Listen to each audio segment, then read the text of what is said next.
10 to all. कसा झाला paper कालचा? चांगला होता ना?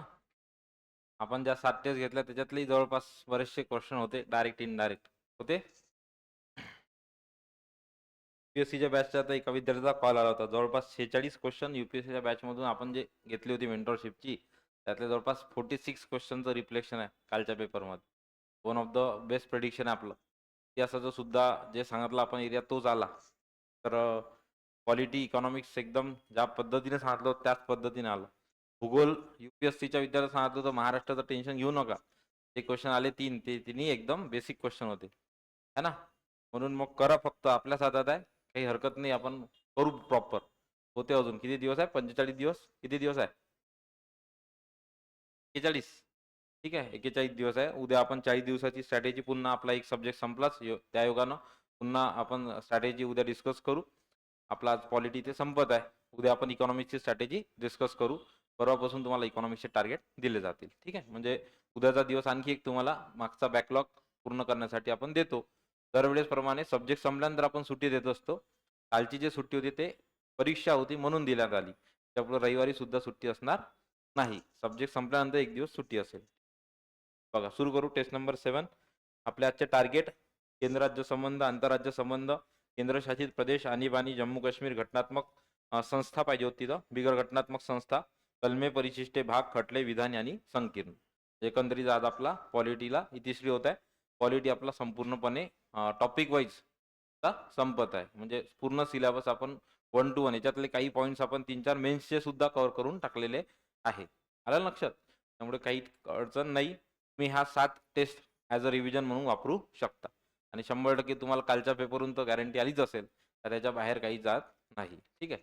1-2 क्वेश्चन जे आउट ऑफ बॉक्स होते, तो अमेरिकेचा मॉडर्न कॉन्स्टिट्यूशनचा, अमेरिका किंवा इंग्लंड असू शकतं, त्यातलं दोनपैकी डिपेंड आहे आयोग कोणत्या अँगलनं घेते. कारण की चळवळ ते अमेरिकेत सुरू झालेली आहे, पण सध्या तो इश्यू करंट इंग्लंडमध्ये सुरू आहे चर्चेत. ठीक आहे, बघू आपण. आन्सर की आल्याशिवाय कोणीही आन्सर की बघू नाही प्रायव्हेट. नाही तर मग काय होते, त्याचा फालतू वेगळाच ताण येते, वेगळा स्कोर निघते, आणि आन्सर की आल्यानंतर आयोगाची वेगळा स्कोर निघते, है ना? त्यामुळं युजली असं असतं की 3-4 दिवस हातच लावायचा नाही त्या पेपरला. ठीक आहे, डायरेक्टली आयोगाची आन्सर की आल्यानंतर मात्र हात लावायचा आवर्जून. कारण की काय होते, मग आपला माइंडसेट समजते. तसा तर मी यावेळेस आहेच, तर राज्यसेवेची जशी आन्सर की येईल त्या दुसऱ्या दिवशी आपलं तिथे अनालिसिस घेऊन घेऊ आपण या बॅचमध्ये. ठीक आहे, तुम्हाला येणाऱ्या कंबाईनला कामी पडेल अप्रोच. ओके, बघा आजची टेस्ट. क्वेश्चन नंबर फर्स्ट, आंतरराज्य परिषदा. आणि जेवढा वाटला तेवढा सोपा नव्हता बरं कालचा पेपर. तर असंच असते, वाटतेच आपल्याला सोपा आहे ना, आणि मग घरी आल्यानंतर लक्षात येते की कसं आयोगानं ट्रॅप केलाय. प्रत्येक एरियामध्ये आयोगानं 4-5 क्वेश्चन असे टाकलेले आहे की आपल्याला तिथं सोपे वाटतात ते, किंवा तिथं बरोबर वाटतात, पण घरी आल्यानंतर समजते थोडक्यात चुकला है ना. म्हणून असं सोपी म्हणू नका, मॉडरेट पेपर होता कालचा. तो काही येईल कट ऑफ तो आपल्याला मान्य आहे, बघू आपण नंतर चर्चा करू. क्वेश्चन नंबर फर्स्ट, आंतरराज्य परिषदेच्या कार्यक्षेत्रात कोणती बाब येत नाही? पहिलाच क्वेश्चन होता, कोणती बाब येत नाही, सांगा आता कोणता आहे. ठीक आहे, पहिलाच क्वेश्चन होता तुम्हाला यासाठी की तुमचा वेळ वाचावा. कोणीही पहिला सेंटेन्स वाचून खालच्या सेंटेन्सकडे गेलं नाही पाहिजे.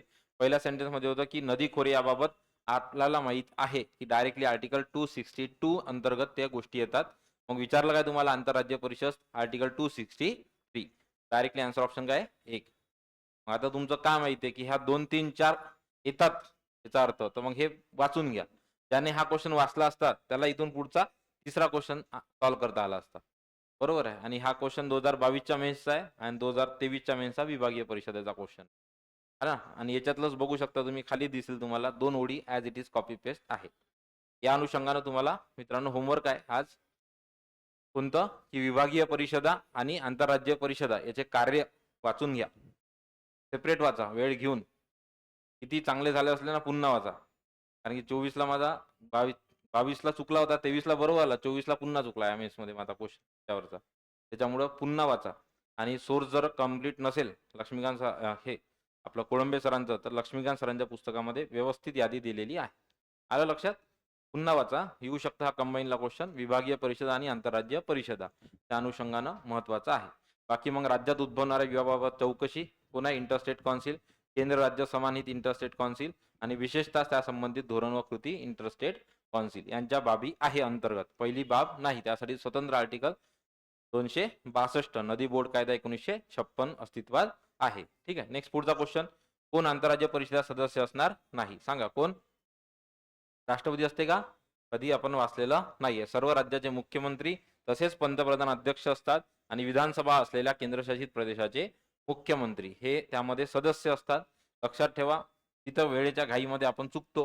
आंतरराज्य परिषद म्हटलं तर पंतप्रधान आणि तिकडे केंद्रीय गृहमंत्री विभागीय परिषद, तर आपण चुकतो वेळेवर लिटरली. त्यामुळे लक्षात ठेवा.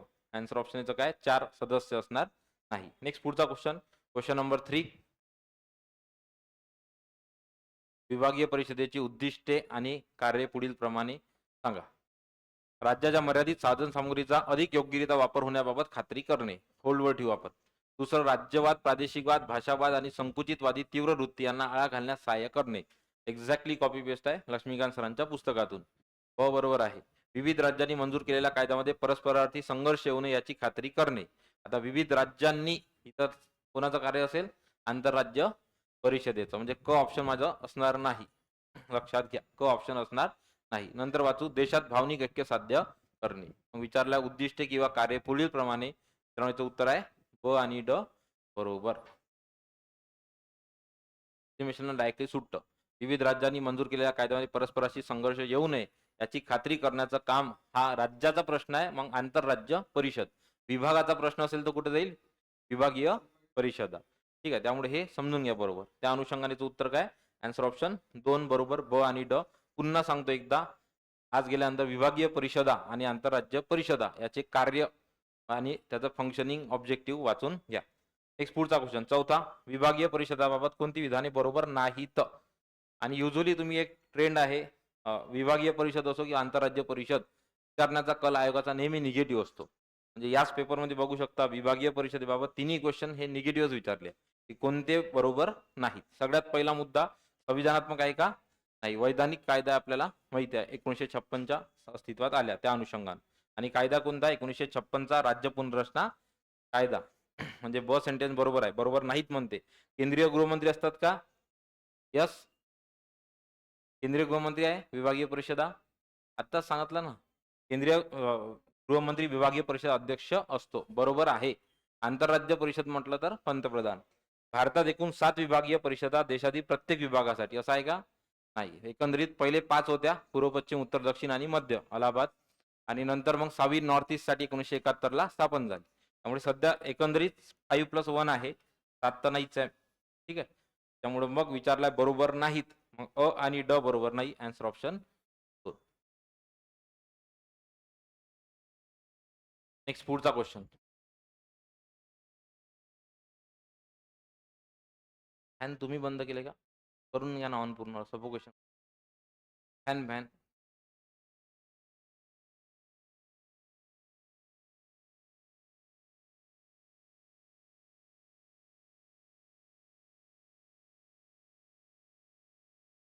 हो. या क्वेश्चन नंबर 5 सांगायचं. पंतप्रधान हे आंतरराज्य परिषदेचे अध्यक्ष असतात. बरोबर आहे. इंटरस्टेट कौन्सिल चालू आहे. ठीक आहे. मग पंतप्रधान बरोबर आहे. दुसरं, सर्व राज्याचे मुख्यमंत्री हे आंतरराज्य परिषदेचे सदस्य असतात. ठीक आहे. बरोबर. नंतर अनुच्छेद 273 नुसार परिषदेशी संबंधित आहे. बरोबर. ट्रॅप होता.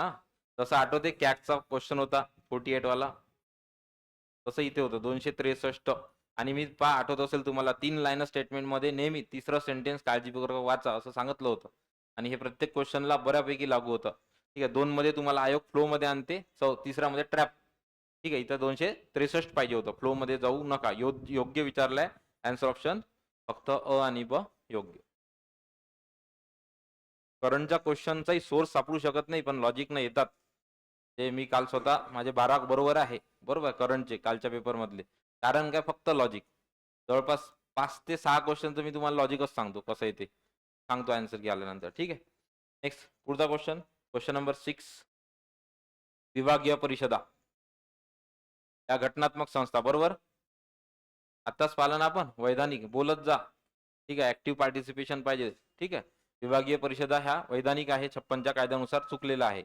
नंतर पुढे पंतप्रधान सर्व विभागीय परिषदेचे अध्यक्ष म्हणून काम करतात, बरोबर आहे का?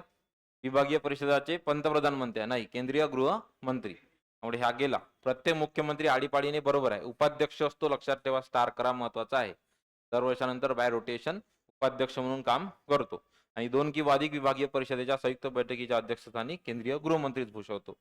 हे क आणि ड बरोबर आहे. आन्सर ऑप्शन 4, क आणि ड बरोबर.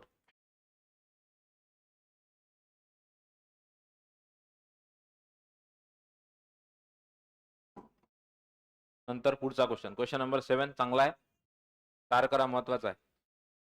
सरकारी आयोगाबाबत चुकीचे विधाने कोणते? माझा हाच क्वेश्चन राहून गेला होता पाहायचा, आज दिसला. मला वाटतं इंडस्ट्री इन्स्पेक्टर मेन्स मधला आहे बहुतेक, आणि हे मी आज पहिल्यांदा वाचलं लक्ष्मीकांत सरांच्या पुस्तकातला ब नंबरची तरतूद. माझंही आजपर्यंत लक्ष गेलं नाही. बघा, 63 नुसार कायमस्वरूपी आंतरराज्य परिषदेची स्थापना करण्याची शिफारस आयोगाने केली, बरोबर आहे. 263 आंतरराज्य परिषद, काही हरकत नाही, पहिलं बरोबर आहे. दुसरं शिवरामन आणि सेन होता क्वेश्चन प्रिलिम्सला राज्यसेवेच्या, हा येऊन गेलेला आहे क्वेश्चन, त्याच्याहून फ्रेम झाला होता. सरकारी आयोगाचे 2 सदस्य सांगा, शिवरामन आणि सेन. आणि चौथा ऑप्शन होतं मला वाटते वरील पैकी नाही, मॅक्सिमम जणांनी ते मारलं होतं. मग हा बरोबर आहे. ब मध्ये रेडिओ दूरदर्शन यांना स्वायत्तता असावी अशी शिफारस आयोगाने केली नाही, लक्षात घ्या. स्वायत्तता नाही दिली तर चालेल, पण त्यांच्या कार्याचं विकेंद्रीकरण करा असं त्यांनी म्हटलं होतं. त्यामुळे ब सेंटेन्स चुकीचं आहे, चुकीचं म्हटलं होतं. Answer option 2. आता हे होमवर्क आहे तुम्हाला, कारण आयोगाचा कंबाईनचा प्रिलिमचा हा एरिया फेवरेट आहे. कोणता? सरकारी आयोग, पुंछी आयोग. हे कुठे मिळणार तुम्हाला? केंद्र राज्य संबंधाबाबतचे कल, लक्ष्मीकांत सरांच्या पुस्तकामध्ये. केंद्र राज्य संबंध टॉपिक जेव्हा संपतो, शेवटचे लास्ट 3-4 पेज वाचून काढा. मग सगळंच वाचायचं आहे का? कारण की फार गोष्टी रिकमेंडेशन आहे. 253 आहे सरकारी आयोगाचे रिकमेंडेशन, 252 समथिंग. इतके करायचं नाही, फक्त पुस्तकात जे 8-9 ठळक दिलेले आहेत ते करा, पण ते करावं लागेल. तर तुम्हाला लक्षात घ्या 12+ जायचं आहे, कारण की पॉलिटी कंबाईनला सुद्धा किती मार्क्सला आहे? 15 मार्क्सला. तर 12+ साठी ना एवढे एफर्ट्स करावं लागतात इथे जाऊन त्या पद्धतीनं. नाही तर फ्लो मध्ये तर येऊन जातात आपले मार्क्स 12-13, पण 15 पैकी 15 जर घ्यायचे असेल ना तर असे एकदम टार्गेटेड एफर्ट्स करावे लागतात. ठीक आहे, म्हणून हे जे होमवर्क देतो ना हे कॅज्युअली घेत नका चालू. ठीक आहे, रोजच्या रोज कंप्लीट करा. आजचं होमवर्क आहे की केंद्र राज्य संबंधाचे कल, आणि प्रामुख्याने जास्त नाही करायचं आपल्याला, 2-3 गोष्टी, पुंछी आयोग, सरकारी आयोग, हे 2 चांगले करा. बाकी मग राजमन्नार समिती आहे, पश्चिम बंगाल निवेदन पत्र आहे, नाही केलं डिटेल तरी चालेल. आलं लक्षात? नेक्स्ट पुढचा क्वेश्चन, ते फक्त राज्यपालांच्या नियुक्ती संदर्भात सरकारी आयोगानं कोणती शिफारस केलेली नव्हती. आता इथे बघा तुम्ही, लॉजिक होतं, म्हणजे जरी माहीत नसता तरी तसं तर माहीत असायला पाहिजे. हे PYQच आहे हा, कारण की काय, एखाद्या क्षेत्रातील प्रतिष्ठित असावा, ऑब्विसली ते काय म्हणणारच आहे, प्रतिष्ठितच पाहिजे. राज्याबाहेरील असावा, कारण की त्यांना न्यूट्रल असावं त्या राज्याच्या राजकारणापासून. तिसरं, सक्रिय राजकारणी नसावा. तिन्ही बरोबरच आहे, तसं उत्तर मिळून जाते आपल्याला. लॉजिक असं होतं की तुमच्या लक्षात आलं पाहिजे की राज्यपालाची नियुक्ती आहे, त्याच्यामध्ये ते लोकसभेचा सभापती, गृहमंत्री कशाला घेतील? स्टेटसाठी घेतील ना. त्याच्यामुळे हे डायरेक्टच लॉजिक होतं. चौथ्यामध्ये सरळ सरळ पंतप्रधान, केंद्रीय गृहमंत्री, सभापती याचा संबंध येणार नाही, कारण की तो राज्याचा ऑफिशियल आहे. तर मग राज्य विधानसभेचा विरोधी पक्षनेत्याचा तिथं विश्वासात घेणं महत्वाचं आहे. आणि तसंही तरतूद अशी होती सरकारी आयोगाची की त्याने म्हटलं होतं की मंत्रिमंडळाशी चर्चा करून त्याच्यानंतर मग राज्यपाल नेमावा, अशी तरतूद आहे ऍक्च्युअली. असं चौथं काही दिलेलं नाहीये. Got it? ठीक आहे, नेक्स्ट पुढचा क्वेश्चन बघा. क्वेश्चन नंबर 10 पेजवर 9, 9 आणि 10. यस, चांगला क्वेश्चन आहे, सांगायचं उत्तर तुम्ही त्या साईडने लवकर. संपूर्ण विभागासाठी कायदे करू शकते 245, बरोबर आहे. विचारलं काय, टायटलवर गोल झाला पाहिजे. चुकीचे विधाने निवडा. स्थापन करण्याचा अधिकार अतिरिक्त स्टार करा, हे आर्टिकल महत्वाचं आहे, पाठ ठेवा. येऊ शकते डायरेक्टली. 247 ऍडिशनल ज्युडिशियली इस्टॅब्लिशमेंटचा पॉवर आहे कोणाला? संसदेला. तिसरं, कायद्याचे अवशिष्ट अधिकार, यस, त्याला आपण म्हणतो उर्वरित अधिकार, हे सुद्धा आर्टिकल बरोबर आहे. 248 कर लावण्याचा अधिकार किती आहे? 265. त्यामुळे हे 246 चुकीचं आहे. 246 काय, सूची दिलेल्या आहे. 246 सूची. ठीक आहे, केंद्र राज्य सूची, त्या अनुषंगाने त्याची विभागणी, त्या संदर्भात आर्टिकल 246 आहे. 265 हे आहे संसदेला कर लावण्याचा अधिकार. कमी कर करू शकते, वाढू शकत नाही, त्या अनुषंगाने. ठीक आहे, मग चुकीचं उत्तर काय? Answer option 4. सांगा. 280 वित्त आयोग, 277 सेव्हिंग्स, 275 अनुदाने, 279 जीएसटी कौन्सिल. म्हणजे 2 1 आणि 4 3. 2 1 4 3 असणार ऑप्शन बघून घ्या. 2 1 4 3 म्हणजे चौथा आन्सर आहे. ठीक आहे. Next question number 11. सरकारी या कमिशन त्यातलं सेव्हिंग्सवर फोकस करा. बाकी 3 आर्टिकल तर झालेले आपले. नवीन आयोगाने इंट्रोड्यूस केलाय सेव्हिंग्स बचत, त्याचा आर्टिकल बघून घ्या. सार करा. सरकारी या कमिशन कशाशी संबंधित आहे सांगा. केंद्र राज्य संबंध. फक्त अ बरोबर. योग्य विचारलं होतं, फक्त अ बरोबर. नेक्स्ट 12. विभागीय परिषदाबाबत घटनात्मक आहे का? नाही. वैधानिक संस्था आहेत. केंद्रीय गृहमंत्री अध्यक्ष असतात. बरोबर आहे का? यस. टायटल वाचायचं. हे जसं वाचलं तसं टायटल वाचायचं एकदा. ही सवय लावून घ्या या 2 क्वेश्चनसाठी. आंतरराज्य परिषद शब्द आला का टायटल वाचायचं आणि मग इथे केंद्रीय गृहमंत्री विभागीय परिषद आहे म्हणजे बरोबर आहे. ठीक आहे. पश्चिम विभागीय परिषदेचे मुख्यालय अहमदाबाद. नाही. तर मुंबई आहे. मध्यचं तसंही अलाहाबाद आहे. ठीक आहे. इथं होमवर्क आहे तुम्हाला. टोटल जे 5 आहे. ठीक आहे. उत्तर पूर्व, पूर्व पश्चिम उत्तर दक्षिण आणि मध्य याचे हेडक्वार्टर बघून घ्या. तेव्हा जाऊन आयोग आता तिसऱ्या सेंटेन्समध्ये असं चुकू शकते. होमवर्क काय? की ज्या 5 विभागीय परिषद आहे. नॉर्थ ईस्टचं तर सरळ 71चं गुवाहाटी आहे. आलं का लक्षात? मग राहिल्या 5 बघून घ्या त्याचं. मध्यचं अलाहाबाद आहे. मग बरोबर विचारलं होतं. ठीक आहे. याचं उत्तर काय? 1 अ आणि ब बरोबर. क सेंटेन्स चुकीचं आहे. तसंही पश्चिम म्हटलं तर सेंट्रल रेल्वे आणि वेस्टर्न रेल्वे मुंबई यायला पाहिजे. Next question number 13. बरोबर विचारलंय ना? अ आणि सॉरी फक्त ब पाहिजे होतं. सॉरी हां. फक्त ब बरोबर आहे इथे. कारण की पहिलं घटनात्मक नव्हता. आलं लक्षात? फक्त ब बरोबर आहे. Next question number 13. सांगा. 13 केंद्र राज्य संबंधाबाबत चांगला क्वेश्चन आहे. काय म्हणते? केंद्रांना पहिली गोष्ट तर 13चं उत्तर 4 किती जणांनी केलं हात वर करा. 13चं उत्तर 4. थोडा वर करा आणखी. ठीक आहे. बघू आपण. केंद्राला आणि राज्याला दिलेल्या वैधानिक अधिकाराचा क्षेत्रीय विस्तार स्पष्ट केलेला आहे. ठीक आहे. बरोबर आहे. केंद्र आणि राज्याला जो वैधानिक अधिकारात आहे त्याचा क्षेत्रीय विस्तार स्पष्ट आहे. कारण की केंद्र सूची, राज्य सूची आणि त्याचा कार्यकारी विस्तार सुद्धा वेल इस्टॅब्लिश्ड आहे. कायदेशीर अर्थाने ना संसद सार्वभौम आहे ना राज्य विधिमंडळ सार्वभौम आहे असे म्हणता येईल. शब्द महत्वाचा आहे. कोणता? कायदेशीर. बरोबर आहे. कारण की संसद राज्य सूचीमध्ये ढवळाढवळ करू शकत नाही आणि राज्य हे केंद्र सूचीमध्ये ढवळाढवळ करू शकत नाही. त्यामुळे त्यांचा एरिया डिफाईन आहे कायदेशीर दृष्ट्या. तसं तर तुम्ही म्हणाल संसद सार्वभौम आहेच. इथं शब्द कोणता वापरलाय? कायदेशीर. ते सूचीचा संदर्भ चालू आहे मग ते उत्तर बरोबर आहे. अ मध्ये काय चुकीचं आहे बघा. अर्धवाक्य बरोबर आहे. वैधानिक, कार्यकारी, आर्थिक. आपल्याला माहित आहे भाग 11 आणि भाग 12 केंद्र राज्याचे संबंध दिलेले आहे. परंतु तुम्ही सांगा न्यायालयाने दिलेलं आहे का? नाही. असं काही डिफाईन नाही आहे. त्याच्यामुळं अ चुकीचा आहे. Answer option 2. ब आणि क बरोबर, अ चुकी. जस प्रायोरिटी क्वेश्चन अगेन. अयोग्य कथन ओळखा. पाठ ठेवलं पाहिजे. सरकारी आयोगाची अपॉइंटमेंट 1983 ची आहे. त्याचा रिपोर्ट आहे 27 ऑक्टोबर 1987. मग इथे बघू शकता तुम्ही सरकारी आयोग केंद्र राज्य संबंधाबाबत 83 मध्ये बरोबर आहे. दुसरं सर्वोच्च न्यायालयाचे सेवानिवृत्त न्यायाधीश बरोबर आहे असेल. ती जनरल सेंटेन्स आहे. आयोगाने ऑक्टोबर 86 मध्ये आपला अहवाल सादर केला. ऑक्टोबर 87 पाहिजे होतं. तो सेंटेन्स चुकीचं आहे. 1987. आणि शिवरामन आणि सेन हे आयोगाचे सदस्य होते. कालच्या पेपरमध्ये 30 क्वेश्चन जवळपास पीवायक्यू आहे. 30 जर म्हणाल तर ओव्हरऑल. म्हणजे डायरेक्ट इनडायरेक्ट. मी जेव्हा पीवायक्यू म्हणतो ना तेव्हा असं कधीच समजू नका की ॲज इट इज आहे. माझं म्हणणं आहे का पीवायक्यू मधला डेटा ते 30 ते 40 क्वेश्चन म्हणजे शेड्यूल ट्राईब्स म्हणू शकतो आपण किंवा शेड्यूल कास्टच्या याच्या अनुषंगाने कारण की ऑप्शन फार जास्त होते. तसाच निघाला असता. पीवायक्यू जरी पाठ निघाला असते तर तसाच कट ऑफ निघते लेडीजचा. है ना?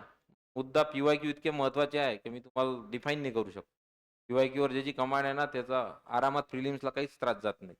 मेन्ससाठी त्याला एफर्ट्स घ्यावे लागतात. ठीक आहे. तो बेसिकली उत्तर काय? आन्सर ऑप्शन 14चं 3. जेव्हा आन्सर की येईल तेव्हा सांगतोच मी मला. आपण एक्सप्लेन करू. प्रत्येक सांगेल मी किती पीवायक्यूचा रेफरन्स आहे. नेक्स्ट पुढचा क्वेश्चन 15 सांगा. मदत अनुदानाशी संदर्भात आहे. कोणते कलम कोणता आहे? 275. मग आता तुम्हाला इथे लगेच लिहितो मी 282. तुम्हाला होमवर्क आहे. 275 आणि 282तला फरक लक्षात घ्या. वित्त आयोगाचा कंट्रोल कशावर आहे? ठीक आहे. स्वेच्छा अनुदान कशा संदर्भात आहे? हे वाचून घ्या. सर्वसाधारण अनुदान कशाला म्हटलं जाते? 75 आणि 82 मधला नेमका फरक काय? तर हे आज होमवर्क आहे तुम्हाला. 75 आणि 282. ठीक आहे. 280 वित्त आयोग, 65 कर विषयक अधिकार. कितव्या भागामध्ये कोणत्या कलमामध्ये केंद्र राज्य आर्थिक व्यवहारासंबंधी तरतूद आहे? तर मी इथं लक्षात घ्या मित्रांनो, आर्थिक व्यवहार तसं आपण मग उत्तरामध्ये शोधतो डायरेक्टली भाग 12वा. पण इथे मग बघा 1, 3, 4 एकदम इरिलेव्हंट आहे. म्हणून याचं उत्तर काय? 12 आणि 13 कलम 264, 307. त्यांनी व्यापारविषयक अधिकार हा आर्थिक या बाबीमध्ये इन्क्लूड केलाय. तो बरोबर आहे. समजला? हा क्वेश्चन स्टार करा. रिव्हिजन घेतानाच लक्षात आलं पाहिजे तुम्हाला. आर्थिक व्यवहारासंदर्भात जरी म्हटलं तर त्यांनी आपला जो व्यापारविषयक अधिकार आहे 1 ते 307 तो इन्क्लूड केलेला आहे. कशामध्ये? आर्थिकमध्ये. तसं 293 पर्यंतच आहे आपल्याला माहिती आहे. हे ते लक्षात घ्या. Answer option 2. Next question number 17. संसद राज्यसूचीतील विषयाबाबत कायदा करू शकते केव्हा? बघू आपण. आर्थिक आणीबाणी लागू करण्यात आणायची असेल तर बिलकुल चुकीचं. त्या अनुषंगानं राज्य आणीबाणी. दुसरं, एक किंवा अधिक राज्यांनी होल्डवर ठेवू राष्ट्रीयदृष्ट्या महत्त्वाच्या असणाऱ्या विषयाबाबत राज्यसभेने तसा ठराव साधं बहुमत पाहिजे का? नाही, त्याला 2/3 पाहिजे, स्पेशल मेजॉरिटी बाय राज्यसभा. संसदेचं मग लोकसभेचं काय पाहिजे? साधं बहुमत. त्याच्यामुळे इथे बरोबर आहे तसं म्हटलेलं होतं. ह्याचं उत्तर मित्रांनो आहे 4. वरीलपैकी एकही नाही. सांगा दुसऱ्या सेंटेन्समध्ये काय पाहिजे? हं? बरोबर तर आहे. यस. लक्षात घ्या. महत्वाचं आहे. 2 किंवा अधिक 2 किंवा अधिक 252.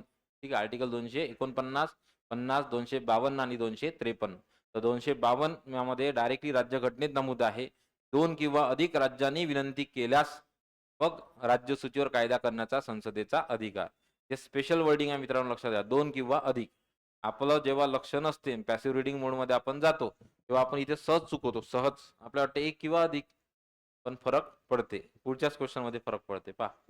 ठीक आहे. त्यामुळे इथं आन्सर ऑप्शन काय विचारलं तर बरोबर आन्सर ऑप्शन आहे इथं 4. नेक्स्ट पुढचा, केंद्र राज्य कायदेविषयक संबंधाबाबत जोड्या लावा. 249 कीवर्ड उचला.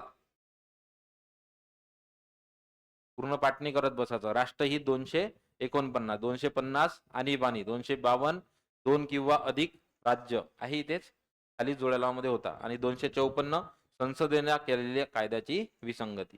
दोघांमध्ये जर टाय झाला तर संसदेचे कायदे वरचढ ठरतील. ठीक आहे. हे स्टार करा, महत्वाचं आहे. 254 वन लाईनर विचारू शकते. बाकी हे तर पाठ आहे आपल्या.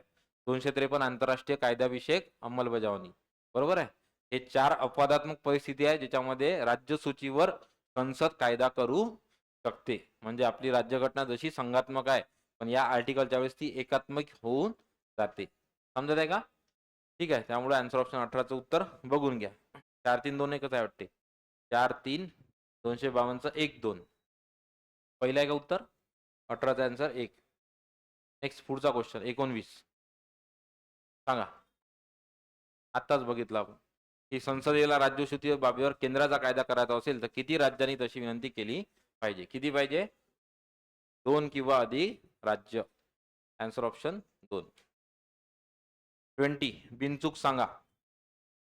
बिनचूक अचूक तुम्हाला माहिती पाहिजे. 248 कायदा करण्याचा शेषाधिकार, उर्वरित अधिकार आत्ताच आपण बघितला. 68 राज्यांनी गोळा आणि विनियोजन केलेले शुल्क. 256 ठराविक प्रकरणामध्ये संघाचे राज्यावरील नियंत्रण. हे चुकीचं आहे. आणि केंद्र आणि राज्य यांच्यामध्ये लागू होणारे वितरित केले जाणारे कर. तुम्हाला आज हे होमवर्क आहे. मला करायचं आहे आर्टिकल 246 आर्टिकल 260 पर्यंत कर. 14 आर्टिकल वाचा आज. 246 ते 260. कारण की रिसेंटली राज्यसेवेच्या मेन्समध्ये 258 ए वर क्वेश्चन येऊन गेलेला आत्ता मेन्समध्ये. ते या दरम्यानचे आर्टिकल वाचा. 246 ते 260 एकदम इथे लक्ष जात नाही आपला तो एरिया ह्या आर्टिकलचा. ठीक आहे. ते तुम्हाला उद्या होमवर्क करून आणा. इथे कोणतं करेक्ट आर्टिकल पाहिजे. नेक्स्ट पुढचा क्वेश्चन नंबर 21, 22 अँड 23. बघा, केंद्र राज्य संबंधाचे वर्णन मुख्यतः भारतीय राज्यघटनेच्या कोणत्या भागात आहे? हा शब्द महत्वाचा आहे, मुख्यतः. इथे कसं आहे, हा कम्प्लीट आहे क्वेश्चन. 11व्या मध्येही आहे सर, 12व्या मध्येही आहे. पण मुख्यतः कायदेविषयक आणि प्रशासकीय कुठे आहे? 11व्या भागामध्ये. आर्थिक बाबी कुठे आहे? 12व्या भागामध्ये. मग इथे जर मुख्यतः टाय झालं तर आपला मेन फोकस कशावर राहील? आन्सर ऑप्शन 1, 11व्या भागात करण्यात आलेला आहे. हा क्वेश्चन जुना आहे, बरोबर, 3 वर्ष अगोदरचा. आता आला तर हा 100% रद्द होईल. नेक्स्ट 22, हा हॅशटॅग झालेला आहे, करेक्ट करू आपण याला. भारतात शेषाधिकार केंद्राकडे आहे, बरोबर आहे, स्ट्रॉंग सेंटर. दुसरं, अमेरिकेत शेषाधिकार राज्याकडे आहे, यस बरोबर आहे, राज्याकडेच आहे. तिसरं, ऑस्ट्रेलियात शेषाधिकार केंद्राकडे नाहीये, अमेरिकेप्रमाणेच कशाची स्थिती आहे? ऑस्ट्रेलियाची. त्यामुळे कॅनडात शेषाधिकार राज्याकडे आहे का? नाही. भारताची आणि कॅनडाची स्थिती काय? सेम आहे. म्हणजे याचं उत्तर पाहिजे होतं अ आणि ब फक्त बरोबर. आलं लक्षात? आणि ऑप्शन मध्ये तो ऑप्शन नसल्यामुळं हा रद्द करण्यात आला. 23 सांगा, कोणत्या दिवशी? 27 October 1987. 27 October 1987. Answer option 2. Question number 24, केंद्र राज्य संबंधासंबंधी भारतीय वित्त आयोगाच्या भूमिकेचे योग्य स्पष्टीकरण करते. प्रायोरिटी क्वेश्चन आहे, व्यवस्थित सोडवा. विचारते काय? केंद्र राज्य संबंधाबाबत वित्त आयोगाची भूमिका सांगायची आहे तुम्हाला. या चारपैकी केंद्र राज्य संबंधाबाबत वित्त आयोग काय करते, असा क्वेश्चन आहे. राष्ट्रपतींना पाणी तंट्यासंबंधी सल्ला आहे का? 262 अंतर्गत तो स्वतंत्र तरतूद आहे. राज्याचा कर्ज घेण्याच्या अधिकाराचे वाटप 292, 293. केंद्र आणि राज्यामध्ये कर महसूल वाटप करण्याची शिफारस, बरोबर आहे. आन्सर ऑप्शन 3, कर महसूल वित्त आयोग. हॉरिझॉन्टल आणि vertical distribution of taxes directly आपल्याला माहिती आहे. मग वित्त आयोग जे आपण वाचतो ना, 45% लोकसंख्येला दिलं, वन क्षेत्राला 10% दिलं, माहिती आहे ना, व्हर्टिकल आणि हॉरिझॉन्टल डिस्ट्रीब्युशन. तर त्या अनुषंगानं आन्सर ऑप्शन 3 बरोबर आहे. केंद्र पुरस्कृत योजनाच्या अंमलबजावणीवर देखरेख हे त्याचं दुय्यम कार्य आहे. 24चं उत्तर आहे आन्सर ऑप्शन 3. नेक्स्ट बघा, पुढचा क्वेश्चन 25 सांगा. चांगला क्वेश्चन आहे, स्टार करा. की कोणत्या राज्यांची केंद्रशासित प्रदेशाच्या वर्गवारीमधून जे आहे, योगायोगानं मी असतो तर वरील सर्व दिलं असतं इथे है ना ऑप्शनमध्ये. पण आयोगानं सोपा केलेला आहे क्वेश्चन. प्रश्न जेवढा कठीण तेवढे त्याचे ऑप्शन सेटिंग सोपे केलेले असतात. विचारलं काय तुम्हाला, कोणते कोणते राज्य आहे की जे पहिले युटी मध्ये होते, नंतर राज्यात स्थान ट्रान्सफर केले. तर अ ब क याचं उत्तर आहे. कारण की सिक्कीम ऑलरेडी आपण त्याला पहिले 35व्या नुसार असोसिएट स्टेटचा दर्जा दिला, 36व्या नुसार कम्प्लीट स्टेटचा दर्जा दिला. पहिले युटीत नव्हतं ते. पण हे जे होते ना, मिझोराम, गोवा, अरुणाचल, हे आधी केंद्रशासित प्रदेश होते. मग त्यांना आपण घटनादुरुस्ती करू नाही, सॉरी, तसंच डिरेक्टली राज्यामध्ये ट्रान्सफर केलं. आन्सर ऑप्शन काय? अ ब क. सिक्कीम हे स्वतः पहिले असोसिएट स्टेट होतं. 35 आणि 36 घटनादुरुस्ती लिहून घ्या. 26 सांगा, दिल्ली संदर्भात 239 डबल ए. यस, आजचं होमवर्क आर्टिकल 238 ते आर्टिकल 241 प्रॉपर करा.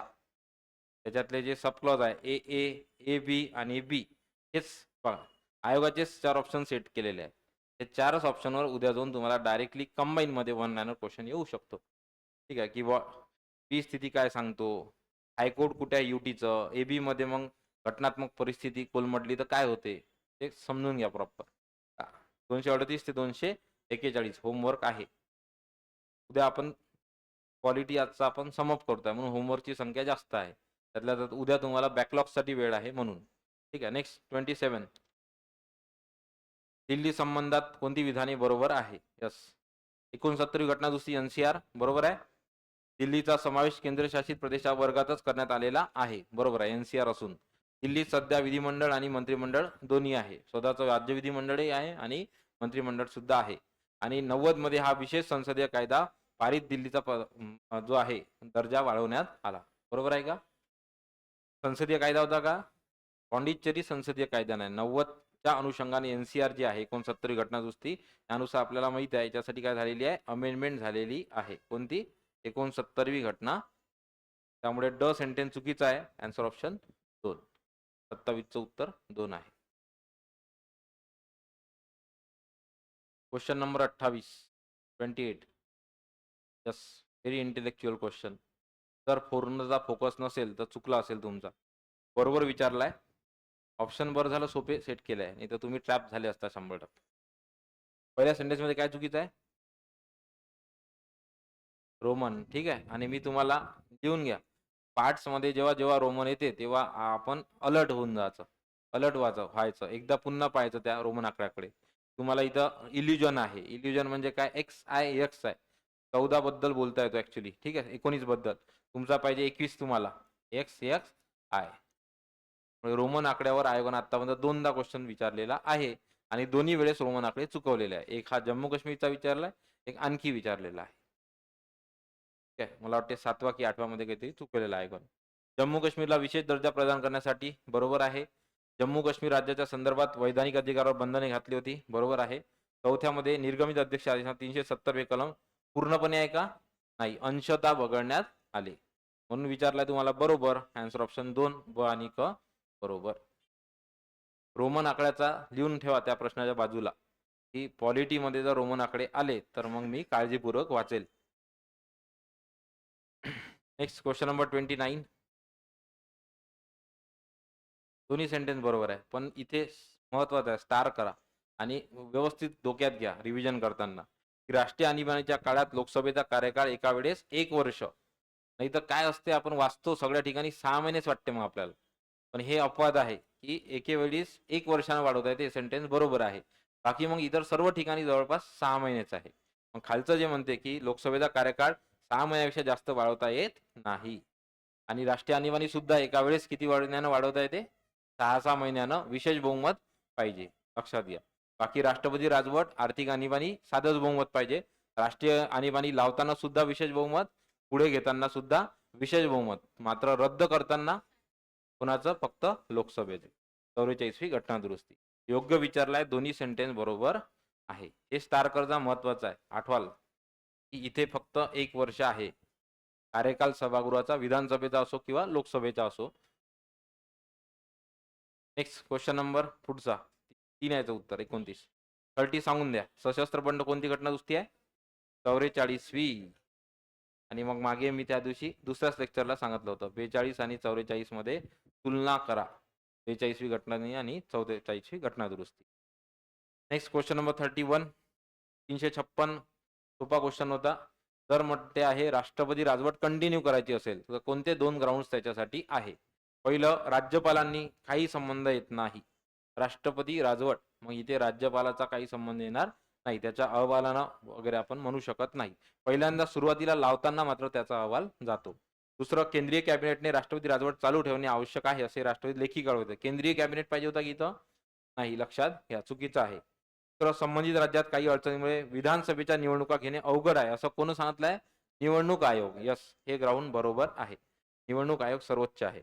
आणि नंतर चौथी कंडिशन आहे, जर तिथे ऑलरेडी नॅशनल इमर्जन्सी लागू असेल तर मग प्रेसिडेंट रूल कंटिन्यू करता येतो.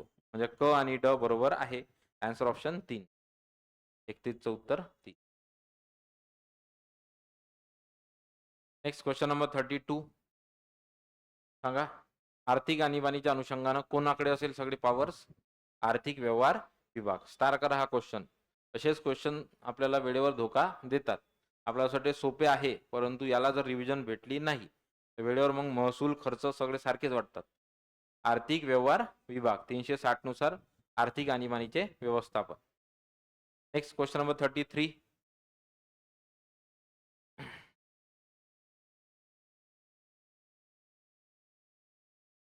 काय म्हणते? 352 ते 360 आणीबाणी संदर्भात आहे. बरोबर. वेगवेगळे आणीबाणी आहेत. तर 352 360 त्यांनी क्युम्युलेटिव्ह दिलेला आहे. 356 राज्य आणीबाणी म्हणजे राष्ट्रपती राजवट संबंधित आहे.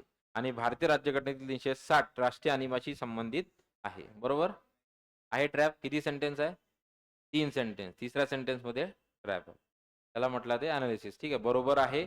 फक्त अ आणि ब बरोबर. क मध्ये इथे पाहिजे होतं राष्ट्रीय आर्थिक आणीबाणी. राष्ट्रीय आणीबाणीचा 352. ठीक आहे, अ आणि ब बरोबर.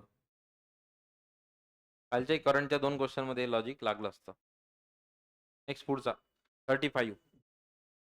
352 राष्ट्रीय आणीबाणी, 356 राष्ट्रपती राजवट. नंतर पुढचा 371 महाराष्ट्र गुजरात स्पेशल तरतुदी, 366 आर्थिक, 360 आर्थिक आणीबाणी. 34चं उत्तर काय? सांगा ना मॅच करून. मी डायरेक्ट उत्तरच सांगितले. 3 3 1 4 2. Next question number 35. चांगला क्वेश्चन आहे. ज्याचा 44 घटनावरती पाड्या तो डायरेक्ट येणार. कोणत्या परिस्थितीमध्ये आणीबाणी घोषित करतात? बाह्य आक्रमण आहे बरोबर. यस. अंतर्गत कलह आहे का? नाहीये. हा बाद करण्यात आला 44 अमेंडमेंट ऍक्ट नुसार. त्याच्या जागी जे आहे आपल्याला माहिती आहे सशस्त्र मंडळी, आर्थिक कलह म्हणजे आर्थिक आणीबाणी आणि राज्य कारभार चालवण्यात अपयश म्हणजे राष्ट्रपती राजवट. म्हणजे 352 ते 360 हे एक्सप्लेन केलेलं आहे थेरॉटिकल फॉर्म मध्ये. ठीक आहे. अ, क आणि ड. Answer option 2. नेक्स्ट 35 इथे आपला आणीबाणी, केंद्र राज्य संबंध, विभागीय परिषदा, आंतरराज्य परिषदा आणि केंद्रशासित प्रदेश हे 5 टॉपिक संपलेले आहे. आता इथून पुढे खाली घटनात्मक आणि बिगर घटनात्मक आयोग. बघ, कोणत्या कलमात राज्य लोकसेवा आयोगाने केलेल्या कामाचा वार्षिक अहवाल सादर करण्याची तरतूद आहे? राज्यसेवा मेन्स आत्ता 24 ची किती आहे? 323. लक्षात घ्या 323. आर्टिकल 323. या अनुषंगाने तुम्हाला होमवर्क आहे आज. आर्टिकल 315 आणि 323. ठीक आहे. हे बरोबर करा. कोणालाही वाटलं नाही पण तिथे डायरेक्टली वार्षिक अहवालावर क्वेश्चन विचारला होता. बऱ्याच जणांनी मी सुद्धा पहिल्या राऊंड मध्ये 320च केलं होतं याचं उत्तर. बरोबर आहे. हे तर 2 वरचे मारायलाच नाही पाहिजे. तेवढं लक्षात यायला पाहिजे. मग 2 पैकी कोणतं? तर मग सेकंड राऊंड मध्ये चेंज केलं होतं. ठीक आहे. तर म्हणून 315 ते 323 हे आज जाणीवपूर्वक वाचा. आणि आर्टिकल जेव्हा तुम्ही वाचता तेव्हा समजून घ्या ते आर्टिकल. यातला एक शब्द फक्त स्मरणात ठेवा. पूर्ण टायटल पाठ राहणार नाही. ठीक आहे. आन्सर ऑप्शन 36चं 4. नेक्स्ट पुढचा क्वेश्चन 37 सांगा. ओबीसी आयोग सांगा. काका कालेलकर 1953. नंतर आपला बीपी मंडल. या अनुषंगानं सामाजिक शैक्षणिक दृष्ट्या मागासवर्गीयाच्या अनुषंगानं चौकशी आयोग हा राष्ट्रपती बसवतात कोणत्या आर्टिकल अंतर्गत? 340. पाठ पाहिजे हे. पाठ पाहिजे. ठीक आहे. कारण 102वी घटना दुरुस्ती नॅशनल कमिशनला आपण काय दिलं? घटनात्मक दर्जा दिलाय ओबीसी कमिशनला. त्यामुळे आर्टिकल 340 जस्टिस रोहिणी समिती होती तेव्हा त्या अनुषंगाने. 38 सांगा. निर्वाचन आयोग ते 324. Election commission 324. 368 घटना दुरुस्ती आहे. 256 तुम्हाला होमवर्क आहे. 39 भारतात संसद राज्य विधिमंडळाच्या निवडणुका कोण घेते? भारताचा निर्वाचन आयोग. लक्षात घ्या. कोणीही विधानमंडळ म्हटलं की लगेच राज्य निवडणूक आयोग निवडू नका. राज्य निवडणूक आयोग हा आपल्या स्थानिक स्वराज्य संस्थांच्या निवडणुका घेण्यासाठी पहिल्यांदा 73व्या आणि 74व्या घटनेनुसार नेमण्यात आला. आधी तो नव्हता. मूळ घटनेमध्ये राज्य निवडणूक आयोग हा नव्हता. ठीक आहे. डायरेक्टली 73वी आणि 74वी घटना दुरुस्ती के आणि ZA 243. मग इथे भारताचा निर्वाचन आयोग, संसद आणि राज्य विधानमंडळाच्या निवडणुका. Next question number 40. सुरुवातीला मुद्दाम टफ केलाय क्वेश्चन पेपर हा मी. नंतर मधले फुल वन लाईनर आहे. शेवटी अजून 4-5 जेव्हा बिगर घटनात्मक आयोग लागते तेव्हा तुम्हाला वाटलं असं नाही काय सुरू आहे, पॉलिटिक्सच पेपर आहे का. पण मी मुद्दा विचाराने घेतला तो की परिक्रमामध्ये सगळे जे बिगर घटनात्मक आयोग आहे त्यांच्या नियुक्त्या संदर्भात ते चर्चेत असतात. आणि मग आयोग सध्या काय करताय? बिगर घटनात्मक आयोगाचे जे संचालक असतात त्यांच्या निवडीबाबतच्या समितीवर क्वेश्चन विचारणं आयोगाचं सुरू आहे. म्हणून या पेपर हा बेस्ट आहे. हा करंटही कव्हर केलाय या पेपरमधून. ठीक आहे. 40 अयोग्य कथन ओळखा. निर्वाचन आयोगाबाबत आहे. बघू आपण काय म्हणते. स्थायी संविधानिक संस्था आहे माहिती आहे 324 ते 329. स्थापना 25 जानेवारी 50 म्हणून राष्ट्रीय मतदार दिवस म्हणून आपण पाहतो. नंतर मुख्य निवडणूक आयुक्ताची नेमणूक कोण करतो? राष्ट्रपतीच करतो आणि त्याला वाटतील तेवढे त्यामध्ये असतात. सध्या 1+2 ची बॉडी आहे. मग पहिल्यांदा आपल्याला माहिती आहे 61वी घटना दुरुस्ती झाली 88. मग काम वाढलं 89 पासून त्रिसदस्यीय केला. 90ला पुन्हा एक सदस्यीय केला. 93ला पुन्हा त्रिसदस्यीय केला. मग यानं इथे काय चुकलंय? पहिल्यांदा 2 अतिरिक्त आयुक्त नाही. 90ला पुन्हा एक सदस्य झाला होता. मग पुन्हा ऑक्टोबर 93 पासून तो बहुसदस्यीय म्हणजे 1+2 आहे. म्हणून 40चं उत्तर काय? Answer option. नेक्स्ट भाषिक अल्पसंख्याक सांगा. कोणता आर्टिकल? 350A. उत्तर 3 आहे. बरोबर. सांगा कोण आहे याच्यात, अभिमानानं सांगा कोण चुकलं. कोणी चुकलं काय क्वेश्चन मध्ये 41 मध्ये? त्यानं इथे वाचलं 350 आहे, लगेच इथं टिक केलं. आई लागायची आहे ना? आहे का कोणी? खरं खरं सांगा. आहे. ऑप्शन आहे मग बाकीचे. ठीक आहे, त्याच्याचमुळं असेल. काय याचं उत्तर? आन्सर ऑप्शन ठीक आहे. घाई करू नका. पुन्हा सांगितलं, जेवढा क्वेश्चन ओळखीचा तेवढा पॉज घ्या, 1 सेकंद, आणि आरामात पेपर डील करा. ठीक आहे. अशा घाईमध्ये जे आहे आपलं चुका नाही झाल्या पाहिजे, हे आजचे मार्क्स असतात. रिझल्ट याच्यामुळे जात नाही की अवघड क्वेश्चन चुकतात, रिझल्ट याच्यामुळे जातो हक्काचे मार्क्स जातात, त्याच्यामुळे रिझल्ट जाते. ठीक आहे. Next question number 42. अनुसूचित जातीचा राष्ट्रीय आयोगाची कार्ये. चांगला क्वेश्चन आहे, स्टार करा, महत्वाचा आहे. राष्ट्रीय आयोगाची कार्य कोणती आहे? प्रश्न काय विचारलाय? कार्य. वाचताना सगळेच बरोबर वाटतात आणि आन्सर ऑप्शन आहे वरीलपैकी सर्व. काय म्हणते? जातीच्या कायदेशीर सुरक्षा उपायाशी संबंधित सर्व बाबींची तपासणी आणि परीक्षण. जनरल सेंटेन्स आहे. कोणताही आयोग नेमेल तर त्याचं कामच असेल ते त्यांच्या संबंधित जातीच्या अनुषंगानं सुरक्षा उपाय. जातीच्या सामाजिक आर्थिक विकासाच्या नियोजन प्रक्रियेत सल्ला, यस ऍडवायझरी आहे, फंक्शनिंग बरोबर असेल. दुसरं, संसदेला अहवाल सादर करणे, हे त्याचं कार्य नाही आहे, लक्षात घ्या. कार्य झाल्यानंतरच कार्यापक्षात अहवाल सादर करणे. ठीक आहे. त्यातल्या त्यात इथे संसदेच्या अनुषंगानं चुकीचं आहे, राष्ट्रपतीला पाहिजे. ठीक आहे. इथे अ आणि क बरोबर आहे. फक्त अल्पसंख्याक आयोग हा केंद्र सरकारला त्यांचा अहवाल सादर करतो. बाकी ऑलमोस्ट सगळे वेगळे घटनात्मक आयोग हे राष्ट्रपतीला अहवाल सादर करतात. ठीक आहे, लक्षात ठेवा. इथे काय पाहिजे होतं? अ क फक्त कार्य आहे, ब मध्ये चुकीचं आहे. नेक्स्ट 43. Question number 43. 4 सोबत 4 हॅशटॅग झाला एक. केंद्रीय लोकसेवा आयोगाचे अध्यक्ष सदस्याची नियुक्ती राष्ट्रपतीद्वारे करतात. बरोबर आहे. लोकसेवा आयोगाचे अध्यक्ष आणि सदस्य नियुक्ती कोण करते? राष्ट्रपती. अध्यक्ष व सदस्यांच्या गैरवर्तनाच्या कारणावरून पंतप्रधान बडतर्फ करू शकतात. बरोबर आहे का? पीएम ला काही संबंध असणार नाही इंटरफिरन्सचा प्रशासनामध्ये, कारण की तो पॉलिटिकल आहे, डी फॅक्टो आहे. बरोबर आहे. मग त्या अनुषंगानं पीएमचा काही रोल तिथे नाही. बरोबर, राष्ट्रपती पाहिजे होतं. लोकसेवा आयोगाच्या सदस्याचा कार्यकाल 562 आहे का? नाही, 665 आपल्याला माहित पाहिजे. केंद्रीय लोकसेवा आयोग बरोबर आहे, फक्त अ बरोबर आहे. नेक्स्ट 44. कोणते योग्य आहे? राज्य लोकसेवा आयोगाचे सदस्य 6 वर्ष 62 बरोबर. निवृत्तीनंतर नियुक्त झाला तर त्याचे वय किती असले तरी अधिकचा 6 वर्षाचा भेटतो का त्याला? नाही, लक्षात घ्या. जर तो निवृत्त झाला तर त्यानंतर ऍडिशनल त्याचं वय होईपर्यंत उर्वरित कालावधी त्याला मिळेल. फ्रेश, पुन्हा फ्रेश त्याला 6 वर्षाचा कालावधी नमूद होणार नाही. त्याच्यामुळे ब चुकीचं आहे. 44चं उत्तर फक्त योग्य अ आहे. 1 नंबर. 45 सांगा. निर्वाचन आयोग 324, संघ लोकसेवा आयोग 315, वित्त आयोग 280 आणि सुप्रीम कोर्ट 124. 4 3 1 2.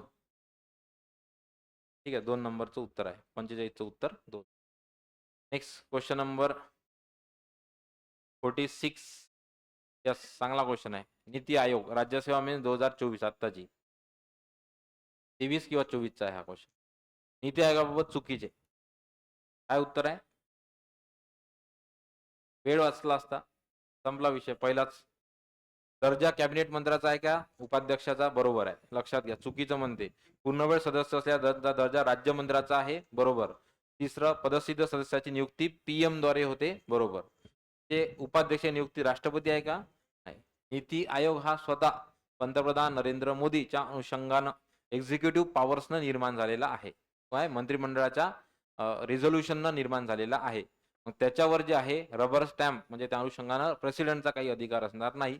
तो संपूर्ण कार्यकक्षेत कोणाचा आहे? तो पीएमओच्या, प्राईम मिनिस्टर ऑफिस.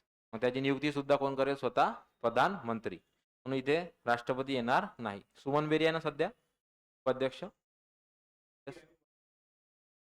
नाही, चुकीचं आहे. केंद्रीय कॅबिनेटच्या रिझोल्युशन निर्माण झालेला आहे. वैधानिकही नाही आणि संविधानिकही नाही. नेक्स्ट 47. एक मुख्य आयुक्त आणि किती असतात जास्तीत जास्त? 10 माहिती आयुक्त. आणि कोण ठरवतात? राष्ट्रपती. लक्षात ठेवा. केंद्रीय माहिती आयोगामध्ये एक मुख्य माहिती आयुक्त, जास्तीत जास्त 10 माहिती आयुक्त, राष्ट्रपती. यस, 48. Question number 48. राष्ट्रीय महिला आयोग कोणते विधान बरोबर आहे? या पेपरमध्ये आजचा सोडवला असेल तुम्ही तर मला वाटतं सेकंड लास्ट क्वेश्चन 64वा होता काल. असं अभिमानाचा काहीच नाही आहे मुद्दा आणि तो तर नॉमिनल होता क्वेश्चन. राष्ट्रीय महिला आयोगाची स्थापना होता ना काल क्वेश्चन, बरोबर आहे. पण तोही चुकवला काही केसांनी. मी ज्याच्याशी बोललो एक दोन जणांशी तोही चुकवला, बरोबर आहे. काही संबंधच येत नाही. बघा, राष्ट्रीय महिला आयोग कोणते विधान बरोबर आहे? बरोबर विचारलेलं आहे तुम्हाला. पहिलंच सेंटेन्स बरोबर आहे. इथं वेळ वाचला असता, महत्वाचा होता. वैधानिक संस्था असून एक अध्यक्ष आणि 5 सदस्य असतात. नेमणूक भारताचे पंतप्रधान नाही. कोण करणार आहे? प्रेसिडेंट. नंतर पद 5 वर्ष किंवा वयाची 70 नाहीत. युजली 3 वर्ष असतं त्यांचा टेन्युअर. आणि गुन्हेगारास शिक्षा करण्याचा आहे का फौजदारी अधिकार? नाही. दिवाणी अधिकार मात्र आहे. ठीक आहे. त्यामुळे आन्सर ऑप्शन इथं बरोबर विचारलं होतं, फक्त एक बरोबर आहे. नेक्स्ट 49, केंद्रीय माहिती आयोगाबाबत कोणते विधान बरोबर आहे? तर बहुतेक चौथा ऑप्शन मिस झालं. हा रद्द करा. 49 टायपिंग मध्ये नाही आलेला आहे. 50, राष्ट्रीय अल्पसंख्याक आयोग सांगा 14 पर्यंत भारतातील किती आहे? 6. पहिले 5 होते, नंतर जैन धर्मात अल्पसंख्याकांचा अधिकार देऊन टोटल 6 धर्म भारतामध्ये अल्पसंख्याक म्हणून सूचित करण्यात आलेले आहे. ठीक आहे. त्याच्यामुळे आन्सर ऑप्शन 2, 6. पुढचा, आयोग अध्यक्ष आणि सदस्याची नेमणूक मानवी हक्क आयोगाच्या मध्ये जे काही पॅनल असते त्याच्यामध्ये कोणाचा समावेश होत नाही? कोण नसतं? राज्यसभेचे अध्यक्ष हे नसतात, लक्षात घ्या. राज्यसभेच्या अध्यक्षाचा संबंध येत नाही. लोकसभेचे सभापती, केंद्रीय गृहमंत्री, दोन्ही सभागृहाचे विरोधी पक्ष नेते. आन्सर ऑप्शन राज्यसभेचे अध्यक्ष बिलकुल त्यामध्ये असणार नाही. नेक्स्ट 52, केंद्रीय दक्षता आयोग. ते एक प्रिंटिंग मिस्टेक झालेली आहे. केंद्र शासनातील भ्रष्टाचार आळा घालण्यासाठी 1964 करून घ्या. 64 मध्ये केंद्र सरकारनं केंद्रीय दक्षता आयोगाची स्थापना केली. 64 मध्ये स्थापना केल्यानंतर त्याला कायद्यानं दर्जा केव्हा दिला? 2003 ला. हे पाठ करून ठेवा, दोन्ही वर्ष महत्वाची आहे. 64 ची सीबीआय ची स्थापना, 3 ला मग त्याला न घटनात्मक न बिगर घटनात्मक स्वरूप प्राप्त झाले नव्हते. 3 पर्यंत म्हणजे 3 ला त्याला स्वरूप वैधानिक स्वरूप प्राप्त झाले. पुढे केंद्रीय दक्ष आयुक्त हे आयोगाचे अध्यक्ष व 3 पेक्षा अधिक नाही असे दक्षता आयुक्त सदस्य म्हणून कार्यरत असतात. गैर लागू म्हणते. ठीक आहे. याचं उत्तर फक्त क. त्यामध्ये 3 नव्हतं पाहिजे. केंद्रीय दक्ष आयुक्त आयोगाचे अध्यक्ष आणि 3 पेक्षा अधिक नाही. होमवर्क आहे तुम्हाला, किती असतात बघून घे. केंद्रीय दक्षता आयुक्त आणि इतर. नेक्स्ट पुढचा क्वेश्चन 53.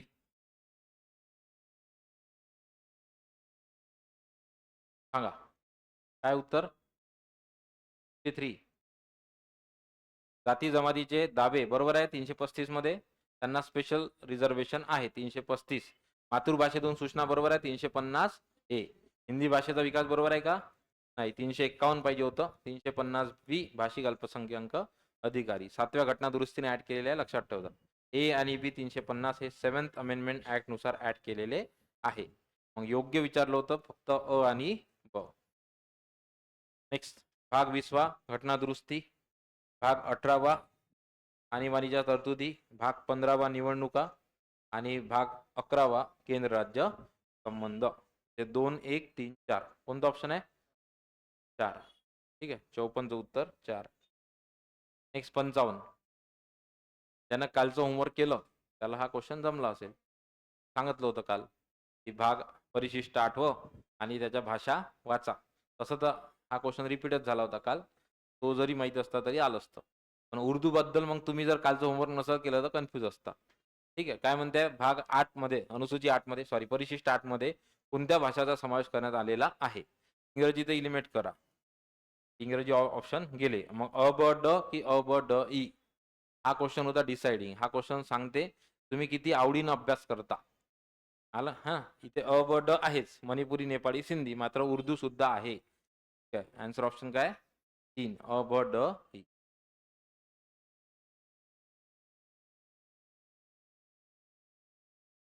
नेक्स्ट 56. पुन्हा वाचत नसेल तर आज जाऊन वाचा. 14 मूळ भाषा किती होत्या, नंतर 8 भाषा कोणत्या ऍड झालेल्या आहे? 21वी, 71वी, 92वी आणि 96वी. 56 सांगा. 5वा ऋषी परिशिष्ट आहे जाती जनजाती, तर कसं बदलू शकतो आपण त्याला? सामान्य कायद्यानं कधी घटनादुरुस्ती पाली का नाही, म्हणून आन्सर ऑप्शन याचं काय 4. सामान्य कायदा करून संसद बदलू शकते. 56चं उत्तर 4 आहे, लक्षात घ्या. आणि 5वा अनुसूचीचा लक्षात ठेवता 10 राज्याचा समावेश आहे. 6व्या अनुसूचीमध्ये किती आहे? 4. आसाम, त्रिपुरा, मेघालय, मिझोरम. 57 कोणती जोडलेली नाही योग्यरित्या? होता क्वेश्चन काल अशा टाईपचा. कोणती जोडी योग्यरित्या जोडलेली नाही? आन्सर ऑप्शन 4, तिन्ही बरोबर आहे. कर्तव्य भाग 4A, निर्देशक तत्वे भाग 4 आणि मूलभूत अधिकार भाग. Answer option 4. असा टाईपचा सेम क्वेश्चन होता का थोड्या भागामध्ये चुकवलेलं होतं. नेक्स्ट 58 पुढचा क्वेश्चन.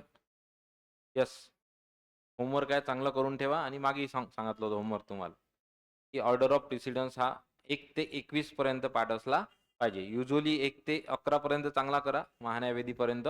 11 नंतर सिलेक्टिव्हली करून मग 21वा करून ठेवा, सचिव महत्वाचा आहे.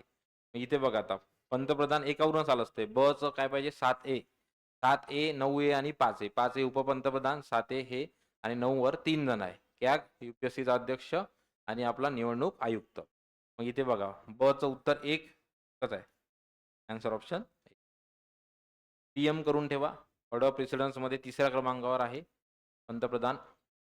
नंतर 1 सर्वोच्च न्यायालयाचे न्यायाधीश 2 म्हणजे इथे 9 वर आहे, लक्षात ठेवा. आणि माजी राष्ट्रपती कितीवर आहे? 3. आणि 5A वर कोण आहे? उपपंतप्रधान. ठीक आहे. नेक्स्ट पुढे 58चं उत्तर 1 आहे. Next 59 order of precedence. आजचं होमवर्क पुन्हा चांगला करा. ठीक आहे. नेक्स्ट 9 सांगा कोणता केस आहे? इंद्रासानी केस. इंदिरासानी केस, त्याच्यामध्ये सुप्रीम कोर्टनं त्यांनी लिमिट दिली होती. त्या अनुषंगानं 50% पर्यंत मर्यादा आरक्षणाची वाढवता येणार नाही. मात्र तेव्हा असं सांगण्यात आलं होतं की काही कारणास्तव स्टेटला स्पेशल पॉवर्स ते दिलेले होते. म्हणून मराठा आरक्षणाचा जो इश्यू चालू आहे तो त्याच केसवर चालू आहे, इंदिरासानी केस. नेक्स्ट पुढे 60 सांगा कोणती केस आहे? संतुलन म्हटलंय ना, मिनर्वा मिल्स केस. मूलभूत हक्क मार्गदर्शक तत्वे एकमेकांना पूरक आहे, त्याग करण्याची गरज नाही, मिनर्वा मिल्स खटला. 61 280 वित्त आयोगाची स्थापना. बरोबर आहे. यस, वित्त आयोगात अध्यक्षा व्यतिरिक्त 5 सदस्य असतात का? नाही. 1+4 पाठ पाहिजे. रिव्हिजन नसली तर हे सर्व सारखे वाटतात है ना. म्हणून महत्वाचं आहे, जायच्या आदल्या दिवशी घटनात्मक बिगर घटनात्मक आयोग वाचून जा. काय वाचा त्यातल्या त्यात? प्रामुख्याने त्याची सदस्य संख्या, त्यांचं स्थापना वर्ष आणि त्यांचे सध्याचे अध्यक्ष करंट. ठीक आहे, हे लक्षात ठेवा नेहमीसाठी. जाताना आदल्या दिवशी आर्टिकल जसे वाचतो तसे घटनात्मक बिगर घटनात्मक आयोग त्याचं कंपोजिशन वाचून जा. 100% एक क्वेश्चन येईल. बरोबर आहे म्हणते. क गेला. ठीक आहे, क गेला. मग फक्त अ की फक्त अ ब? आता हा डिसाइडिंग होता. 13व्याचे चतुर्वेदी आहे का? नाही. अलीकडचे 3-4 आपल्या पाठ पाहिजे. मग आन्सर ऑप्शन फक्त अ बरोबर आहे. रंग दिला केळाला रेड्डीनं. रंगराजन केळकर नंतर रेड्डी. नेक्स्ट पुढचा 62 सांगा घटनात्मक दर्जा प्राप्त आहे. जिल्हा नियोजन समिती आहे का घटनात्मक दर्जा? ZD आहे. निवडणूक आयोग 324 ते 329. अनुसूचित जातीचा आयोग आहे 338. आणि मग केंद्रीय दक्षता आयोग आणि अनुदान आयोग हे वैधानिक आहे त्या अनुषंगाने. अ ब ड आन्सर ऑप्शन 4. या स्टार करा. पुढचा क्वेश्चन महत्वाचा आहे, रिपीट होऊ शकते सध्या आणि चर्चेतही आहे. मागे लेख सुद्धा आला होता की मुख्य माहिती आयुक्त यांची नियुक्तीची जी शिफारस करते त्याच्या पॅनलमध्ये कोण कोण असतं. तर लक्षात ठेवा PM आहे, नंतर लोकसभेचे विरोधी पक्षनेता आहे आणि PM द्वारे केंद्रीय कॅबिनेट मंत्री आहे. म्हणजे पहिलंच उत्तर आहे AB. हा स्टार करा, महत्वाचा आहे क्वेश्चन, पुन्हा येऊ शकतो. नेक्स्ट 64 काय उत्तर मग? स्थापना 1992. कायदा लक्षात घ्या 90चा आहे. राज्याचा स्थापना 1993. महाराष्ट्र राज्य महिला आयोग 1993. 1992 लक्षात ठेवा. जशी यांची 1+5 आहे तसं आपला 1+6 आहे. राज्य महिला आयोग याची सदस्य संख्या 1+6 आहे, आपली 1+5 आहे. लास्ट क्वेश्चन 65 सांगा त्यांच्या भौगोलिक विस्तार याबाबतच्या तरतुदी आहे. कोणत्या आहे? पहिलं फर्स्ट शेड्यूल. 65चं उत्तर 1. आजच्या पेपरमध्ये करंट जे क्वेश्चन मुद्दाम घेतलेले नव्हते त्या जागी आपण उर्वरित 15 क्वेश्चन वाढून क्वालिटी आपला समअप केलेला आहे. ठीक आहे. क्वालिटी संपवायचा होता म्हणून मग आपण आजच्या पेपरमध्ये करंटचे क्वेश्चन घेतलेले नव्हते. नेक्स्ट पुढचं डिक्टेट करतो बघ.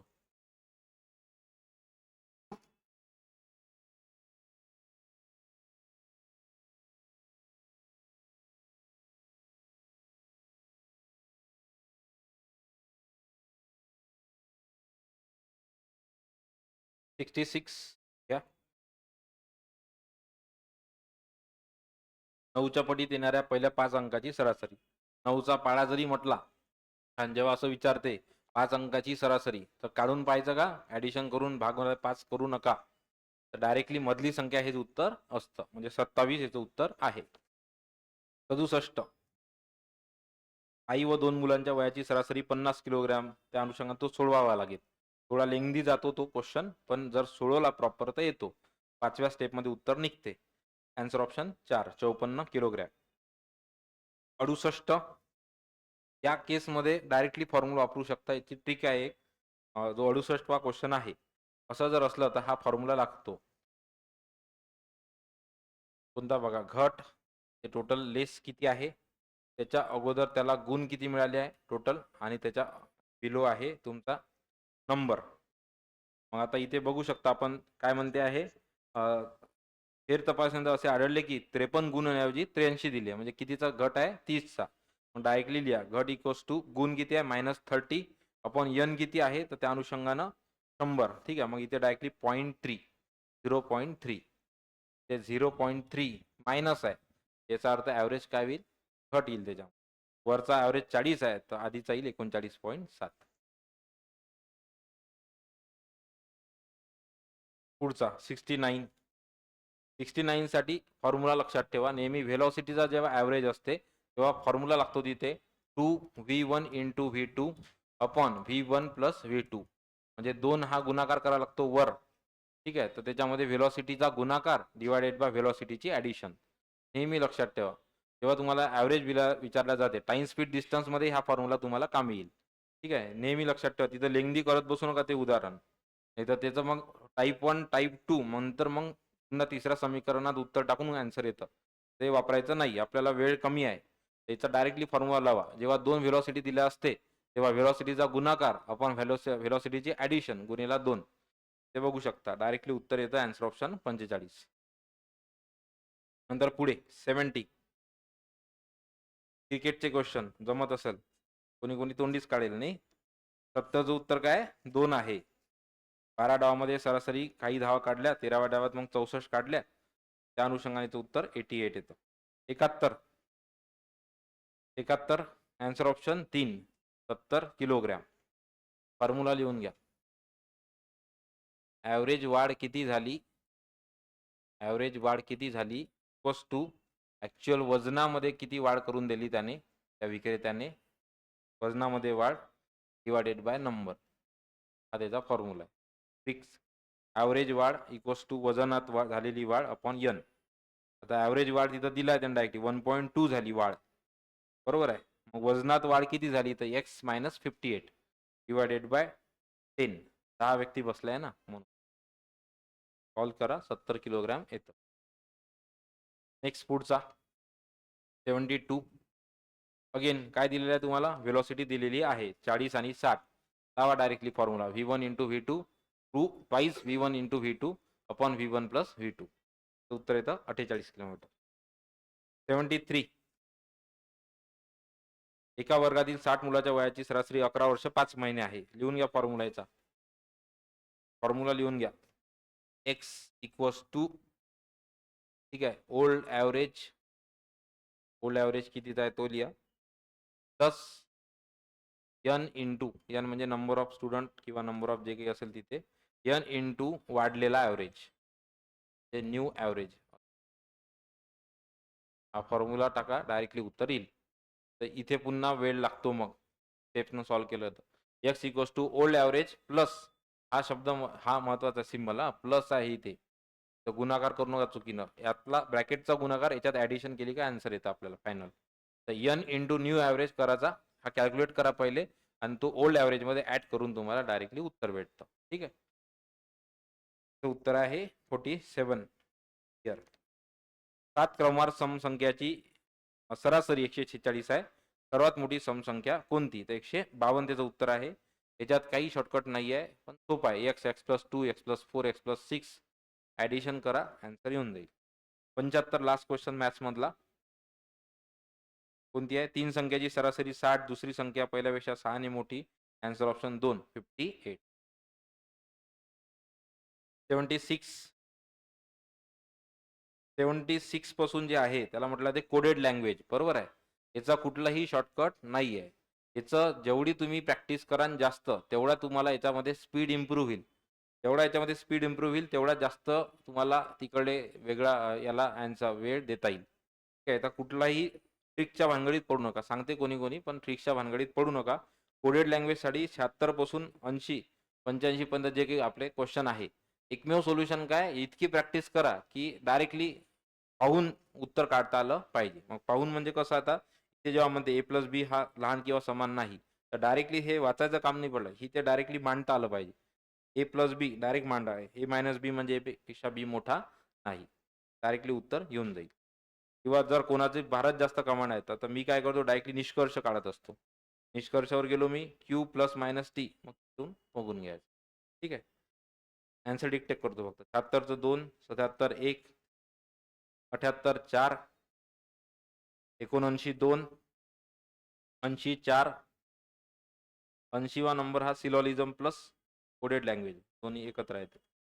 80चं 4, 81चं 2, 82चं 4, 83 4,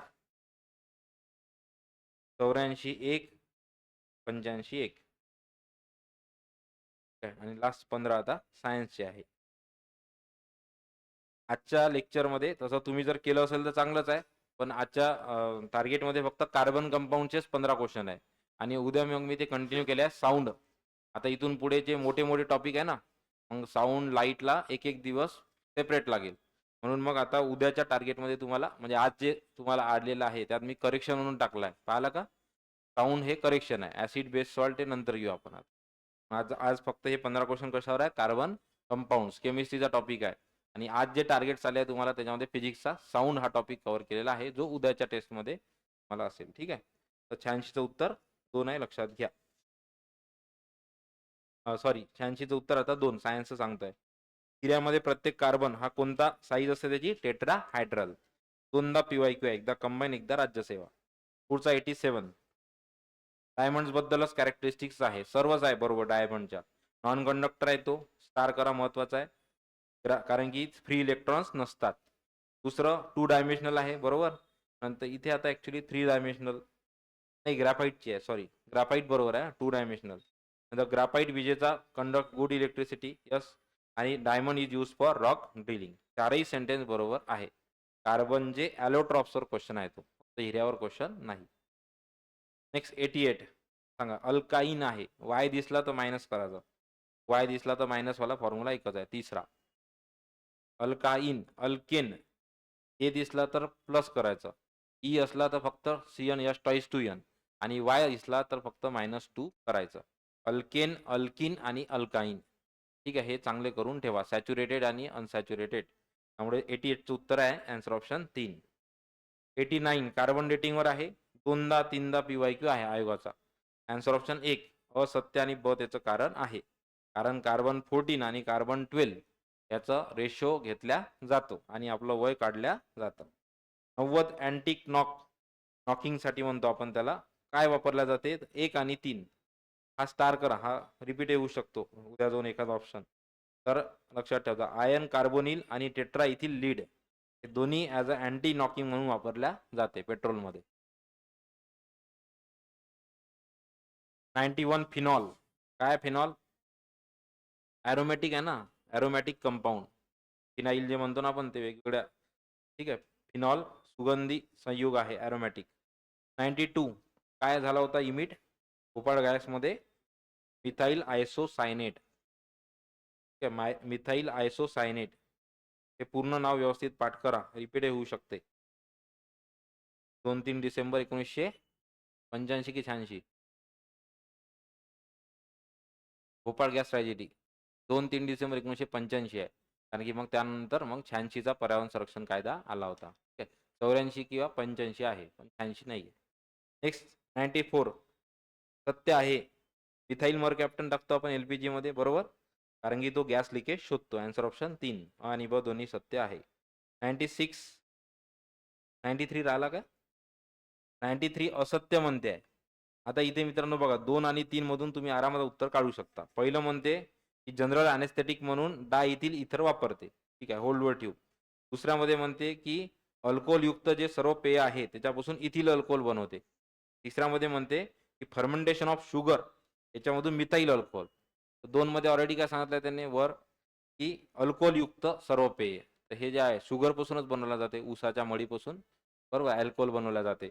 मग याच्यामध्ये एक तर 2 बरोबर राहील किंवा 3 बरोबर 100%. एक तर मिथिल अल्कोहोल बनेल नाही तर इथिल अल्कोहोल. इथिल अल्कोहोल हा बरोबर आहे, हा डायजेस्टिव्ह असतो. मिथिल अल्कोहोल हा पॉइझनस असतो. मग आन्सर ऑप्शन 3. 94 उत्तर 3 आहे. 95 सांगा. कोळशाचं रूपांतर कशात केलं तर आणखी जास्त ते बेनिफिशियल आहे, तर गॅसियस रूपात. 96 रेफ्रिजरेटरमध्ये काय असते? फ्रिऑन. ठीक आहे. 97 फोसिल फ्युअल आहे. सोपा क्वेश्चन होता. कोणता फोसिल आहे? पेट्रोलियम ना? पेट्रोलियम ऑब्विसली जिवंत जीवाश्म. ठीक आहे, जीवाश्म इंधन फोसिल फ्युअल. बायोगॅसमध्ये 60% काय असते महत्वाचा? मिथेन. कोणीही कार्बन डायऑक्साईड करू नका. ठीक आहे, बायोगॅसमध्ये 60% मिथेन असतो. सॅच्युरेटेड हायड्रोकार्बन, सॅच्युरेटेड आणि अनसॅच्युरेटेड. सॅच्युरेटेडमध्ये सिंगल आणि अनसॅच्युरेटेडमध्ये डबल. ठीक आहे, डबल किंवा ट्रिपल बॉन्ड. तर सिंगल बॉन्ड 99चं एक उत्तर आहे. लास्ट 100 हा बघा रिपीट झालेला आहे. वर 96 मध्ये म्हटलं याच्यात काय आहे, इथे म्हटलंय त्याच्यामध्ये काय. एअर कंडिशनर्समध्ये कूलिंग एजंटमधून फ्रिऑन वापरल्या जाते. 100चं उत्तर 4. ठीक आहे, सांगा कालचे स्कोर सांगा तुमचे.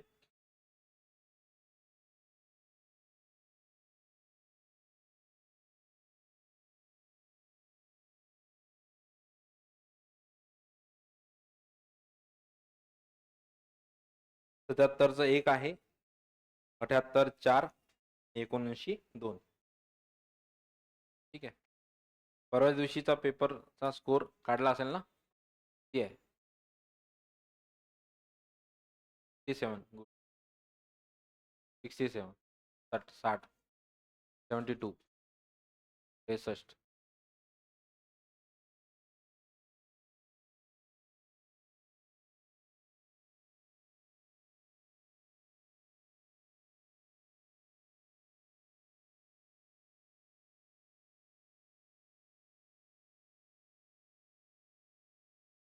का? मागे सोडवला नाही? परवाच्या दिवसचा पेपर सोडवला ना आपण, त्याचे स्कोर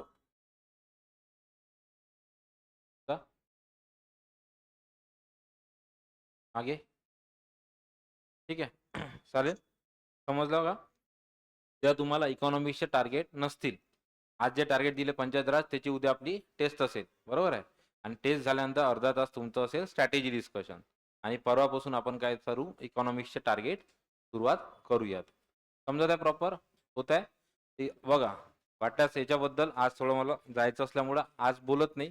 उद्या स्ट्रॅटेजी सेशनमध्ये पॉलिटीचं इथून पुढं कसा अभ्यास करायचा आणि पॉलिटीचा इथून पुढं आपल्या अभ्यासासोबत कसं लिंक लावायचं त्यावर मी एकदा बोलेल. फक्त आठवण द्यायचा. ठीक आहे.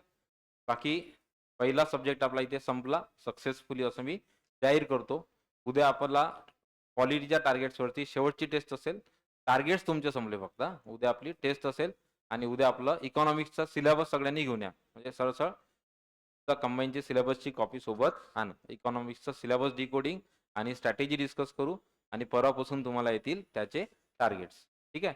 एकंदरीत 30-32 दिवसामध्ये आपलं संपून जाईल. पॉलिटीला 1 दिवस जास्त लागला, इकॉनॉमिक्सला आपल्याला कमी लागेल. इकॉनॉमिक्स फक्त 5 किंवा 6 दिवसात संपेल तुमचं. ठीक आहे. इथे थांबतो. आजचं 5 मिनिटं बोलूया. आज बोलू आपण या पॉइंटवर.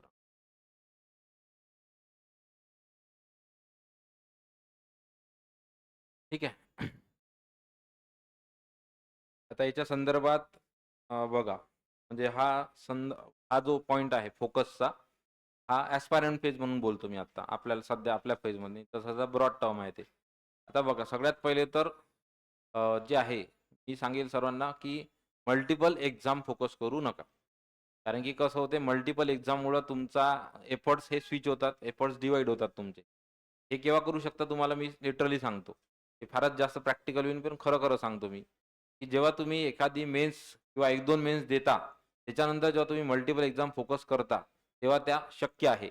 पण जेव्हा तुम्ही फक्त प्रिलिम्सवर अडकत राहता आणि तोच अभ्यास तुमचा वर्ष, 2 वर्ष, 3 वर्ष सुरू असते आणि त्यातल्या त्यात तुम्ही काय करता, सरळ सेवाही फोकस करता, है ना? मग आली परीक्षा येऊ दे फॉर्म, बरोबर आहे, भरू दे. तर याच्यातच तुमचे किती हजार गेले असतील विचार करा तुम्ही, बरोबर? बेसिकली सांगण्याचं तात्पर्य, की फॉर्म भरून पेपर सोडवल्यापेक्षा तसेही अवेलेबल असतात पेपर, है ना? फक्त सरळ सेवेचं तर नाही माहीत मला काही. पण मला तरी असं वाटतं, की एक प्रिडिक्शन येतं सरळ सेवेचं सुद्धा किंवा बुक्स वगैरे आहे वाटते मार्केटमध्ये. पी-वाय-क्यू तुम्ही सोडवू शकता. म्हणून फक्त प्रॅक्टिस म्हणून आयोगाचे पेपर किंवा कोणताही पेपर भरणं चालू आहे आणि त्याचा अभ्यास आपला शून्य आहे. लॉटरी लागणार आहे का? कोणाला अजूनही तुक्क्यावर भरोसा आहे का? ठीक आहे. किंवा नाही जातो बसतो धर्मादायमध्ये मारून देतो. ठीक आहे, लागून जाईल. निगेटिव्ह नाही आहे वाटते ना सरसेवेमध्ये? मग तरी नाही लागत हां. तरी असं कोणी लागत नाही बाय चान्स. मेहनतीशिवाय काही विषय नाहीये. मग सगळ्यात पहिले लक्षात घ्या. आता जसं जस्ट राज्यसेवा झाली काल.